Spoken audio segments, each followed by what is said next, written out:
The Word of God is alive and powerful, sharper than any two-edged sword, piercing even to the dividing asunder of the soul and the spirit and of the joints and the marrow, and is a critic of the thoughts and intents of the heart. All Scripture is God-breathed and is profitable for doctrine, for reproof, for correction, for instruction in righteousness, that the man of God might be mature, thoroughly furnished unto all good works.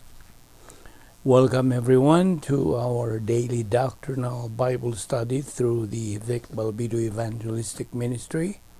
Welcome our subscribers, viewers, fellow believers, and those who are still new. Welcome to our Bible study.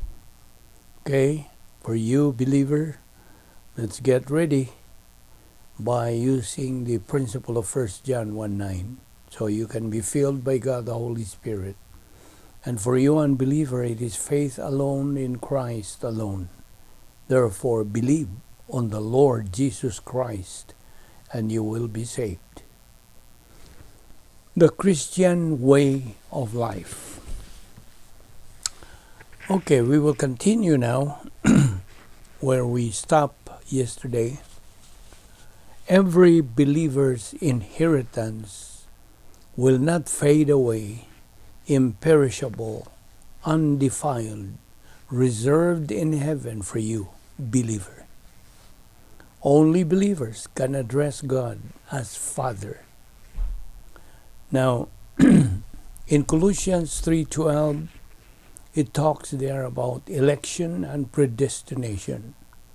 And you know already that these two, election and predestination, go in tandem. Before the world existed, our election already took place. Once we become believers, our predestination had been set. All spiritual assets, opportunities, and privileges are all set for us. In 1 Peter 1:4, it talks about inheritance. Verse 5, who are kept by the power of God through faith unto salvation, ready to be revealed in the last time. Ephesians 1:11, it talks about we have obtained our inheritance. Colossians 3:12 again. Put on therefore as the elect, eklektos, chosen, elect of God, holy and beloved, bowels of mercies, kindness, humbleness of mind, meekness, long-suffering. Now let us remember the various wills of God. Remember? 1, directive will. 2, overruling will. And 3, permissive will. Let me give you an example for the overruling will. You want to travel by boat, by boat, but you broke your leg. So God overruled your plan to travel because the boat is going to drown. Now, God's plan, purpose, and will for our life is perfect. It is the best and the highest plan. Our lives are interwoven and interconnected, all for the glorification of God. God foreknew everything that happens, including the consequent results of things that never could have happened. He knows all that are knowable and unknowable. You know why? Because He is perfect. We believers have been guaranteed by omnipotent God a home in heaven. Why? Because we are members of the royal family of God. We know God is faithful to His word. He keeps His word. He never lies. Remember the 10 attributes? Sovereignty, justice, righteousness, love, eternal life, omnipotence, omniscience, omnipresence, immutability, and veracity. Now, Ephesians 1:11 again, it talks about inheritance, being predestinated according to the purpose. We believers are to live by faith, not by sight, in God's plan, while we are still in this world. We are to live in the light of eternity. We sometimes forget, maybe always, that we are now children of God. That is why, as His children, everything has long been set for our own good, because we have been adopted as His children. John 1:12. We have an inheritance since the time we entered into union with Christ through the baptism of the Holy Spirit. Now, everything that happens to a believer is good. Romans 8:38. God works all things together for good to those who love God. Question: how do we love God? The answer: by obeying His commandments, His word, through listening. So our faith in God is developed. That's in Romans 10:17. Remember the computer? RAM chip? Read-only memory? The plan of God for our life is already entered in the RAM chip, which cannot be changed or altered anymore. So whatever happens to our life, all depends on our decision. God perfectly knows everything. Your thoughts, your actions, your decisions in life. But God never interferes your volition. That's why whatever decision we make, we are the only ones answerable, responsible, and accountable. Nobody else. Colossians 3:12 again. Put on therefore as the elect, eklektos of God, holy and beloved, bowels of mercies, kindness, etc., etc. Now, may I ask you, what do we mean by compassion? Heartfelt. This means impersonal love. We can only apply impersonal love after we have developed personal love for God. Always remember that. Romans 8:28 again, and we know that God causes all things to work together for good to those who love God, to those who are called according to His purpose. Now this called there is eklektos. Now in verse 29, for those whom He foreknew, He also predestined to become conformed to the image of His Son, so that He would be the firstborn among many brethren.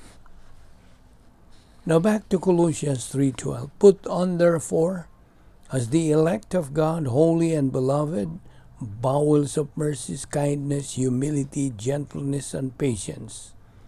Now this bowels here is nephros in Greek, which means belly, or aside from nephros, it says splanknon, the bowels of mercies. Now, all these bowels of mercies, kindness, humility, gentleness, and patience, they are part of the impersonal love for all mankind. Now, there are two kinds of compassion. Talking about compassion, genuine and pseudo or fake. Now, what is this genuine compassion? One's sympathy, mercy, clemency, etc., as a human virtue towards another as a result of fulfilling his spiritual life, etc., with emphasis on God's 10 problem-solving devices. Therefore, genuine compassion is a byproduct of the believer's being in the operational divine sphere, fulfilling his spiritual life, filled by the Holy Spirit, using the 10 problem-solving devices. Examples. Our Lord's compassion on Lazarus who died. The Lord Jesus Christ cried. Our Lord had compassion on Mary Magdalene, who was engaged in adultery. Our Lord told her, "Go and sin no more." Our Lord had compassion on the woman in the well who was fetching water. Number 2, pseudo or fake. Now, this is not the result of doctrine, but the result of the old sin nature's motivation. One who practices this is a carnal believer. This is a result of the old sin nature's power. Okay, Colossians 3:12 again. So as those who have been chosen, eklektos of God, holy and beloved, put on. Now the put on here is in duo in Greek. Put on a heart of compassion, kindness, humility, gentleness, and patience. By the way, the Bible has been written in its original language. The Old Testament was originally written in Hebrew, some portions in Aramaic, while the New Testament was originally written in Greek.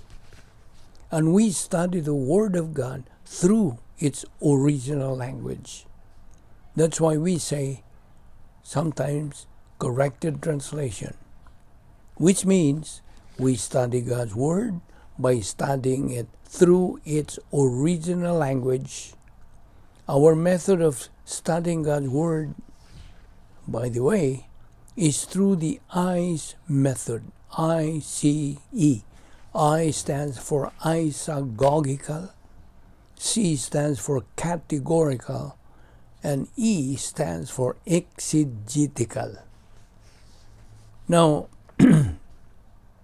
we Christians are mandated to acquire, to possess knowledge, not feeling.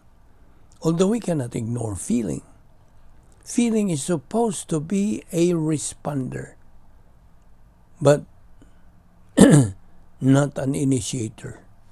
Okay? Only supposed to respond. That's the function of our feeling or emotion. Only supposed to respond to what is in one's mind. Feeling should not be controlling our life. It should be the mind to control our life as believers. Now, as we go on in our spiritual momentum, we are going to learn a lot of doctrinal principles. Principles are necessary to follow when it comes to growing up in the spiritual life. We must note that the Christian way of life, spiritual life, cannot be lived in the human method. Cannot. It can only be lived by divine way.